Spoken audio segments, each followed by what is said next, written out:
Alors, merci beaucoup. Et donc, à l'hôpital, visite aux malades, visite des malades, Véronique Bescon et Roger Gilles. Oui. Vous avez la parole tous les deux. Faute, ça, oui. Je vous demanderai de garder un peu votre... ça va être bref. En sachant que vous allez avoir la possibilité de tout écrire dans le Bien sûr, livre. on va être très bref. Donc, il n'est pas la peine, comment dire, d'être exhaustif. Voilà. Ce qui est important, c'est d'avoir les éléments qu'il a à partir de ce qui s'est passé ce matin.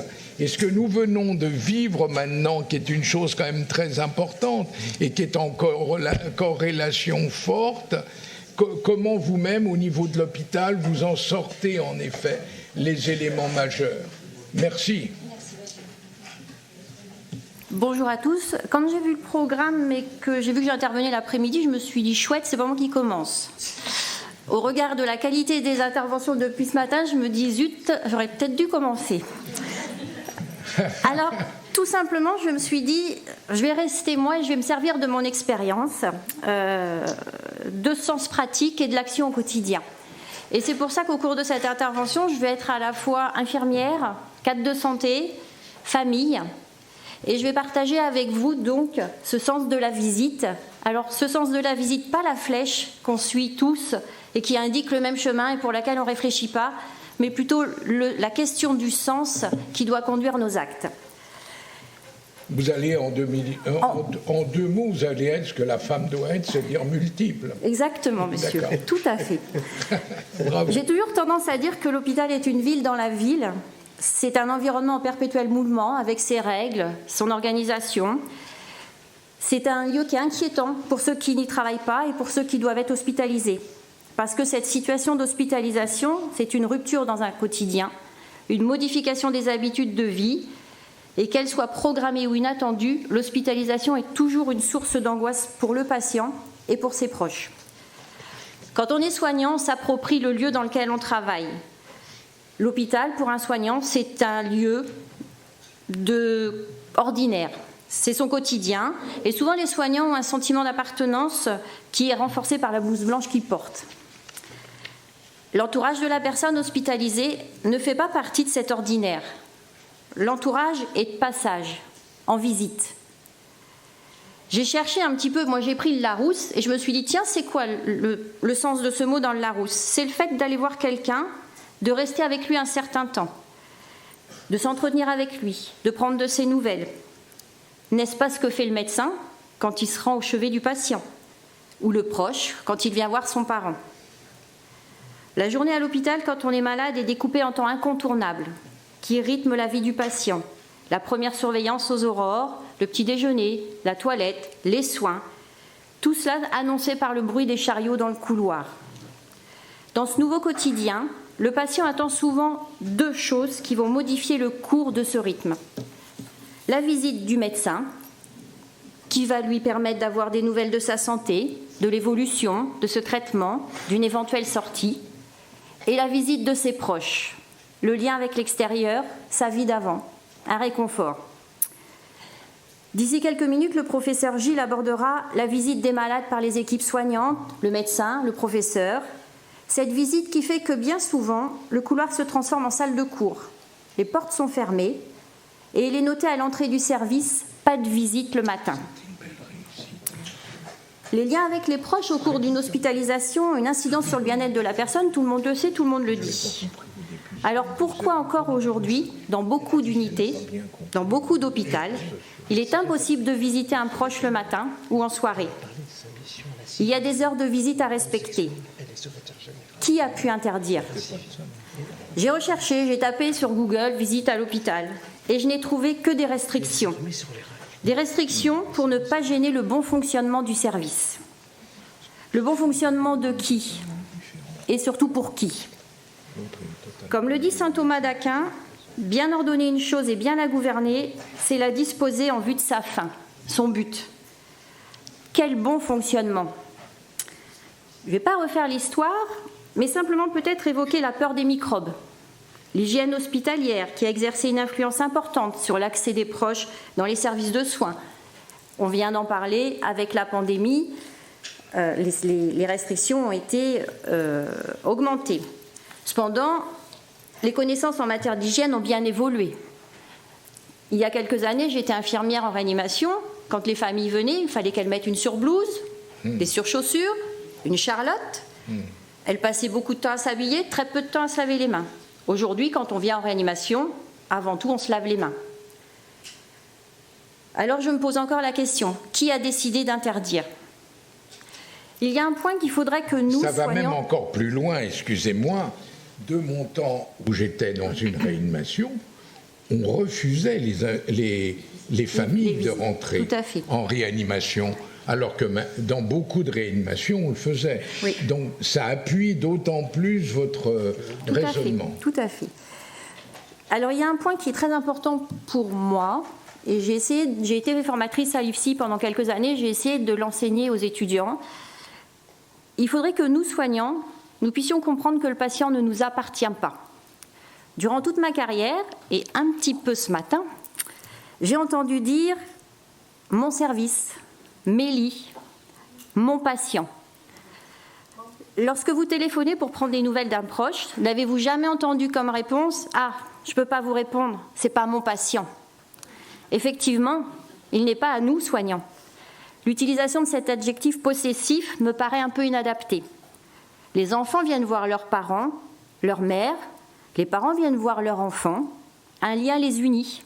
Nous devons respecter ce lien et surtout ne pas se l'approprier.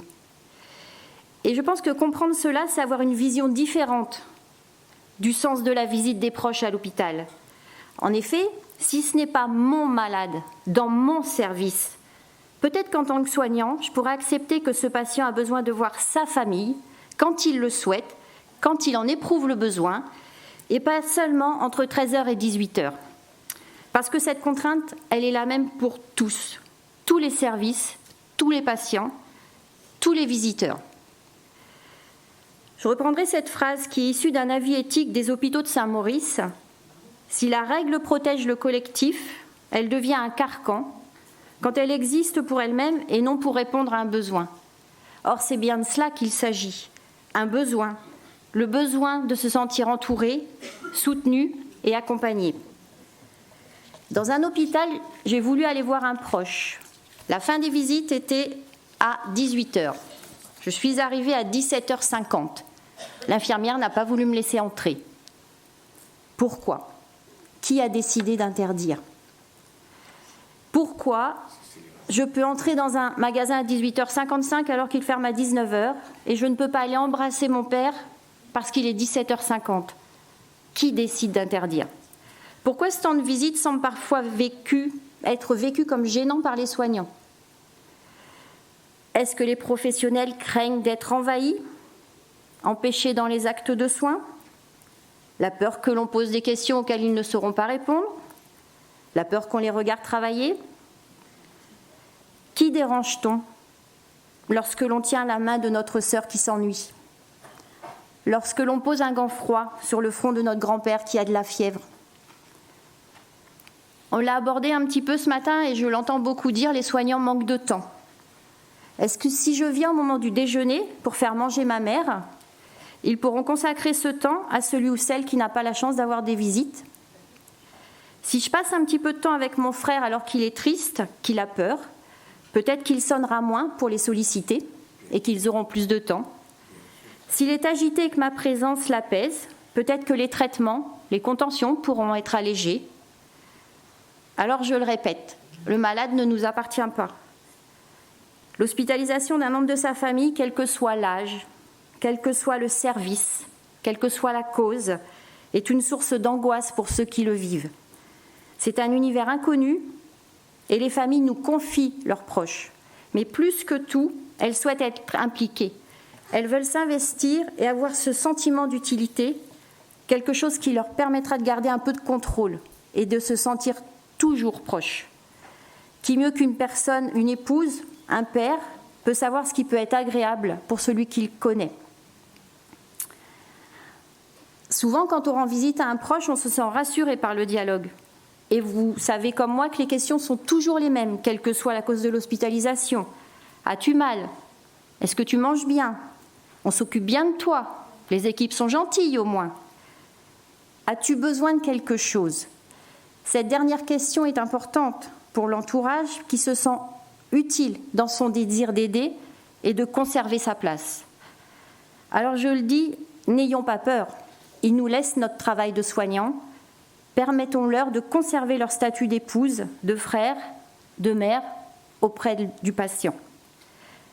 Les horaires de visite entraînent des au revoir millimétrés. C'est l'heure, je dois partir. C'est une obligation, un peu comme sur le quai de la gare. Or, partir doit se faire au bon moment. Le bon moment pour le patient qui reste seul dans sa chambre, le bon moment pour sa famille qui va rentrer sans lui.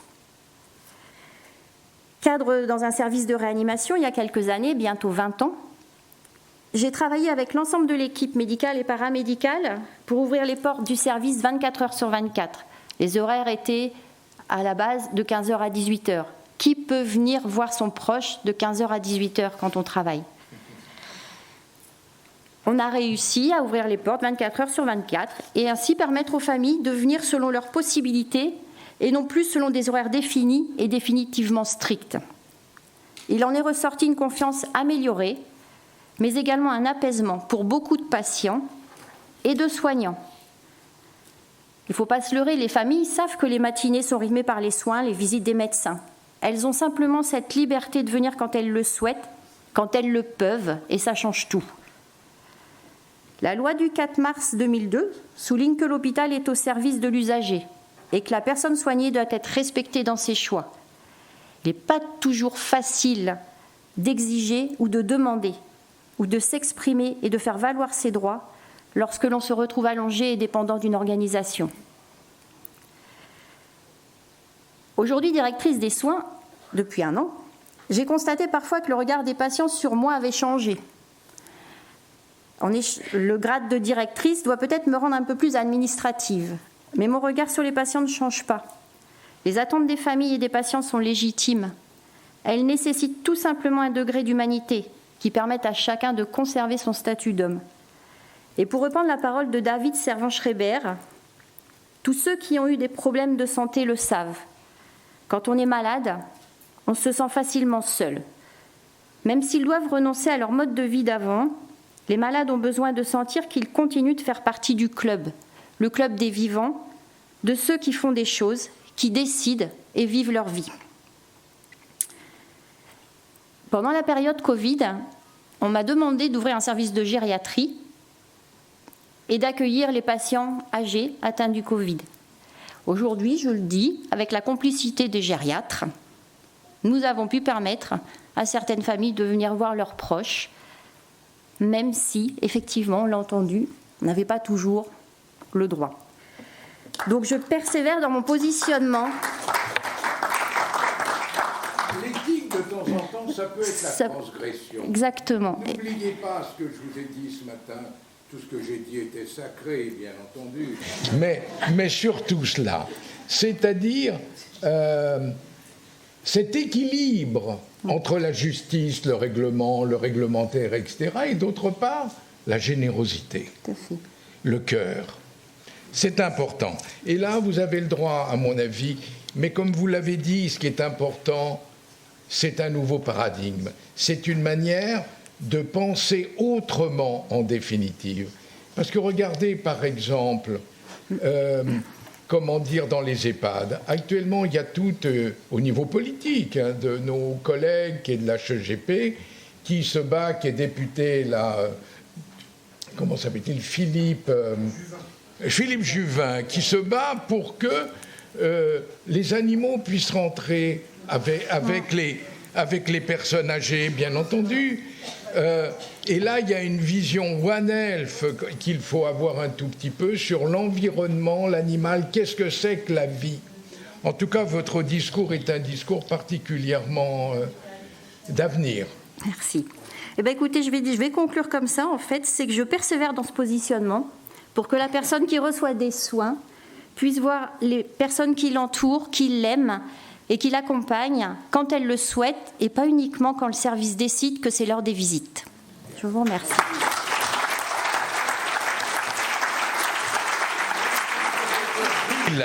Professeur Gilles. Alors, qu'est-ce qu'il en pense, le chef de service, là, le patron ? Ah ben c'est extrêmement simple.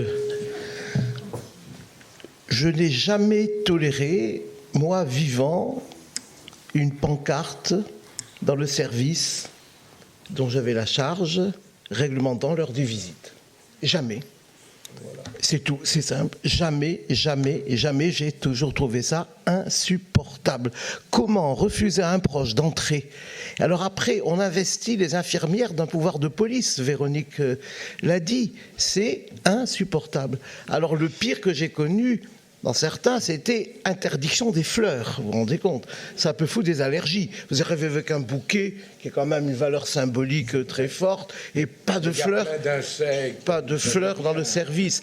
Quant aux pancartes, ils réglementent, non, non, jamais, jamais. Et s'il y en a, ce ne c'est pas de mon fait. Et il faut dire aussi que j'ai eu la chance d'avoir une complicité absolue de... Alors vous autorisez que je dise mes deux surveillantes? Parce que surveillante, je trouvais ça très beau, vous savez, c'était veiller sur, quoi. Elle veillait sur. Et c'est vrai qu'on a toujours été synchro sur ce côté-là. Bon, je vais être... Est-ce que Véronique Bescon faisait partie de vos surveillants? Et non, non. Mais nous nous sommes rencontrés il y a bien longtemps par l'éthique, quoi. Enfin, voilà. Elle, c'était la réa, moi, c'était la neurologie. Puis, vous voyez, les chemins disjoints peuvent se rencontrer sur des sujets avec des sensibilités, évidemment, qui sont proches, mais qui sont des sensibilités ouvertes, quoi, et qui ne sont pas fondées sur le pouvoir disciplinaire ou le pouvoir administratif. D'ailleurs, le vrai pouvoir n'a pas de pouvoir. Il s'impose de lui-même et il entraîne l'estime. Dès qu'on met une pancarte, c'est une preuve de faiblesse et d'insuffisance. Voilà. Alors, je voulais juste faire une petite ode à la visite des malades entre déclin de la clinique et explosion des techniques. Je serai très bref. Je voudrais rappeler un décret qui a été assez important. C'est le décret du 14 Frimaire en 3. Nous revenions de loin, puisque la Révolution française avait fermé toutes les universités.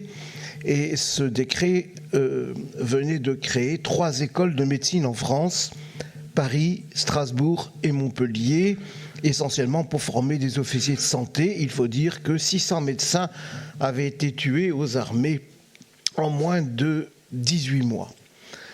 Et j'ai retrouvé cet ouvrage qui est en fait le plan général de l'enseignement dans l'école de santé de Paris. Il est de 1795.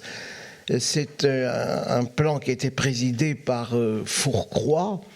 Alors, j'ai trouvé assez amusant la division des étudiants en médecine en les commençants, les commencés, les avancés. Donc, vous voyez, je pense que vous allez découvrir des termes nouveaux. Et il y a eu une phrase tout à fait extraordinaire. Le cours de médecine clinique interne se divise en 2 items, l'un au lit du malade, l'autre dans l'amphithéâtre ou en salle de conférence. Nous sommes là, et Michel Foucault l'a bien raconté, dans la naissance de la clinique. Et on lit avec émotion, au lit du malade, il s'arrêtera, le médecin, le temps nécessaire pour le bien interroger, pour l'examiner convenablement, et il fera remarquer aux élèves les signes diagnostiques et les symptômes importants de la maladie. Et là, on voit la préoccupation éthique, observant de ne rien dire ou de ne rien laisser échapper aux élèves qui puissent alarmer le malade. Donc effectivement, l'image du mandarin qui parade dans sa visite, c'est évidemment une déviation de la source, une retenue comportementale. Et alors à l'amphithéâtre, là, il sera plus libre, il reprendra l'histoire du malade, etc., pour enseigner ses étudiants. Et puis ensuite, il y aura, après cette initiation, un cours de clinique dans des hôpitaux qui étaient appelés des hôpitaux de perfectionnement. Et là, évidemment, il y avait même une obsession de transmission, de compagnonnage qui incitait effectivement le professeur responsable à rassembler les malades les plus évocateurs dans un secteur spécial pour qu'ils puissent être source d'enseignement, avec évidemment le souci d'associer les autres médecins de l'hôpital qui auraient pu être plutôt indifférent. Et puis on voit déjà les rudiments des premiers gestes qu'on confiera aux malades. Alors il s'agit au commençant et au commencé, quoi. Alors bien sûr, on ne va pas refaire l'histoire de la clinique, il faut relire le livre de Michel Foucault, mais indiquer l'initiation d'un processus irréversible qui allait progressivement lier l'enseignement théorique de la médecine et l'enseignement clinique au lit du malade. Je pense que nous ne pourrons pas sortir de ce schéma. Est-ce qu'aujourd'hui la simulation permettra de trouver un interstice? Je ne sais pas. Mais enfin, il y a eu cette coextensivité de l'enseignement théorique et de l'enseignement clinique au lit du malade. Et cet enseignement au lit du malade, il se fait un peu comme la conduction de l'influx nerveux, et il se fait de manière saltatoire. L'influx nerveux chemine de nœud de Ranvier en nœud de Ranvier. Enfin bon, je ne veux pas me faire intoxiquer par les neurosciences qui m'habitent, quoi. Mais enfin bon, mais là c'est de chambre en chambre, quoi. Hein. Il y a une pulsatilité qui alors. La visite hospitalière, elle s'égrène dans un lieu particulier. Le malade y séjourne pour une durée limitée et on peut dire en somme qu'il fait corps avec son lit, avec sa chambre. Combien de fois, même parce que c'est difficile de retenir les noms, on parle de la chambre 23, du lit en position 2, de l'infarctus, etc. Mais au fond, on peut oublier ce qui est l'essentiel, c'est la rencontre entre le malade et le médecin dans un espace où se succède, alors je ne sais pas si c'est toujours le cas, mais enfin où devait se succéder et s'intriquer une relation de parole et un examen physique. Il y avait là une continuité, car la parole est aussi un souffle, c'est quelque chose de charnel. Alors c'est une relation singulière, mais la visite n'était pas qu'une relation singulière, ou n'est pas, je ne sais pas s'il faut parler au présent. C'est aussi une manifestation de la collégialité.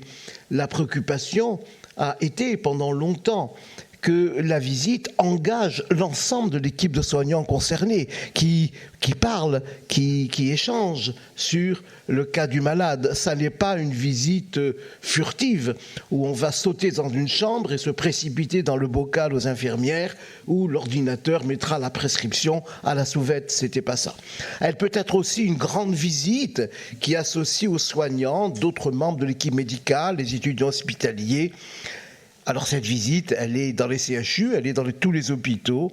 Dans les CHU, dans les hôpitaux, elle est plus ou moins aussi un partage de compétences et une visite d'enseignement. Alors bien sûr, elle court le risque d'exposer le malade à des regards intrusifs, de réduire le malade à sa maladie. Michel Foucault l'a bien dit, on ne va pas visiter monsieur un tel, on va visiter l'infarctus du temps ou la tumeur, etc. Et donc de faire du malade à l'instrument. Et c'est vrai que là, l'éthique a une parole à faire surgir. C'est assurer la primauté de la personne en dépit de la maladie, en dépit du cas plus ou moins schématique.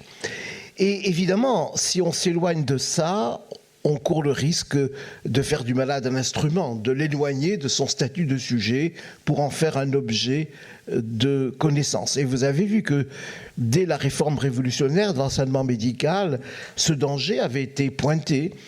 Mais bon, alors la grande visite, elle doit être pensée comme une ligne de crête avec des enjeux éthiques. Les enjeux, c'est ce qu'on peut gagner ou perdre. Sur un versant négatif, c'est une intrusion dans l'intimité du malade, une instrumentalisation du malade s'il est réduit à sa maladie, et c'est alors une forme de maltraitance. La visite peut être maltraitante si elle ne prend pas en considération la personne. Mais sur le versant positif, et je veux dire que c'est ce combat extraordinaire qu'on peut vivre quand on est un farouche adepte des visites, c'est de gagner cet acte d'alliance entre le médecin qui, en dépit d'eux, Même s'il n'est pas seul, il est avec son équipe, mais l'équipe soignante est partie prenante des soins. Elle n'est pas là à titre de figurant, elle a ses fonctions. Et mes surveillantes m'ont toujours rappelé que les infirmières et infirmiers avaient des fonctions spécifiques et elles m'en ont tout à fait convaincu. Le malade est donc intégré dans l'idéal, dans une dimension collégiale. Une visite verticale avec quelqu'un qui passe et des gens autour qui s'agitent n'aurait bien sûr aucun sens. Et dans cette perspective-là, j'ai pu souvent vivre aussi la visite comme un ferment intergénérationnel, comme cette transmission. Voilà.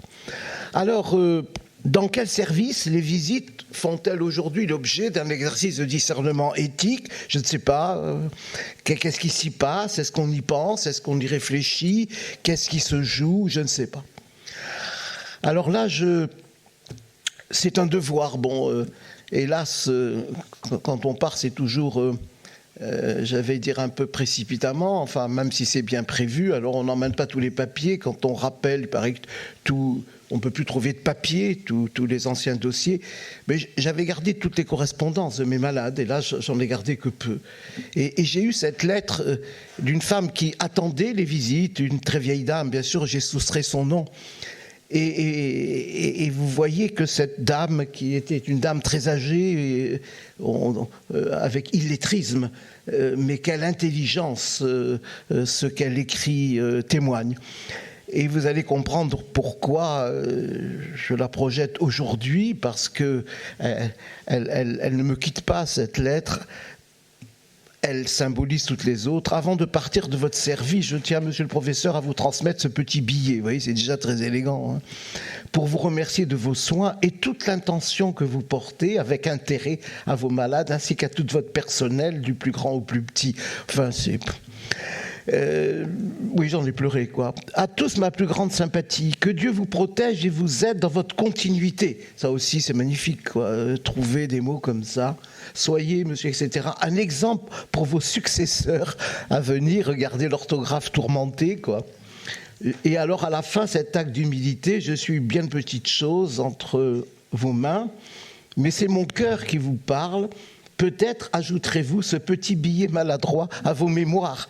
Et au fond, c'est cet hommage que je veux lui rendre. Et bon, je cherche un éditeur pour mettre ça, parce que c'est vrai que je ne peux pas oublier une lettre comme ça. Une fois encore, merci pour tout. C'est pour dire que ces visites n'étaient pas des visites ratées, à condition qu'on essaie de les penser, que c'est pas facile. On peut échouer, on ne peut pas bien faire. Mais faire en sorte que du coup la malade ou le malade est au centre et qu'il n'est pas un appendice, un objet qu'on montre en pontifiant, en disant vous voyez, venez passer, etc. Bon. Là, il y a un rapport interpersonnel énorme, c'est la visite. De l'ordre de la foi, je dis, de la croyance. Et ça, c'est important parce que ça vous permet, d'avoir une action d'autant plus grande, c'est évident.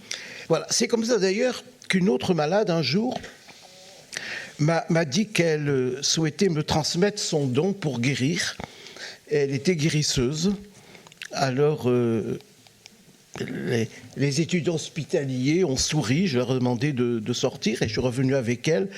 Et elle m'a donc transmis ce don. Alors, je ne sais pas si je l'ai, hein, mais enfin, j'ai ses paroles, et elle m'a dit surtout ne le répétez jamais. Donc, du siège en mourir, là... Vous le faites là. Ah non, mais je ne dis pas les paroles. Je ne dis pas ce qu'elle m'a dit. Mais effectivement, elle m'a dit, avec ça, bon, vous voyez, elle sentait quand même que... la science que je portais était très imparfaite et que la médecine avait besoin de faire bien des progrès. Entre nous, la neurologie avait besoin. Ah oui, oui. Mais oui, elle avait besoin de ça, voyons. Oui, absolument. Alors aujourd'hui, bien sûr, je pense qu'un certain nombre de menaces pèsent sur la visite et à la surspécialisation de la médecine. C'est vrai, déjà, quand j'étais jeune à Paris, vous aviez à la Salpêtrière, vous aviez un bâtiment pour les céphalées, un bâtiment pour les AVC, un bâtiment pour les épilepsies, un bâtiment pour les scléroses en plaques. Ce qui fait que si un interne ne passait que dans 3 services, il n'avait aucune chance d'être ce qu'on appelait un neurologue généraliste, quoi. Or, je pense, effectivement, voilà, ça c'est une menace. La numérisation de la dispensation des soins, ça, il y a là, bien sûr, quelque chose d'impersonnel, qui ne font plus de la chambre du malade ni du couloir le lieu de rencontre et d'échange. Il y a aussi, et on l'a évoqué ce matin, le fait que les progrès des examens complémentaires ont réduit l'importance de l'examen clinique. Je ne vais pas insister, percuter un foie, repérer une grosse rate, diagnostiquer une main instable ataxique et des centaines d'autres signes. Alors il faut peut-être souffler sur quelques braises d'espérance. C'est vrai qu'aujourd'hui, on parle plus de collégialité qu'avant. Avant, on pouvait la faire, mais on ne connaissait pas le mot. Je pense que c'est un progrès. Il y a l'essor des réunions de concertation multidisciplinaires. Ça, c'est aussi un progrès qui doit donner l'espoir.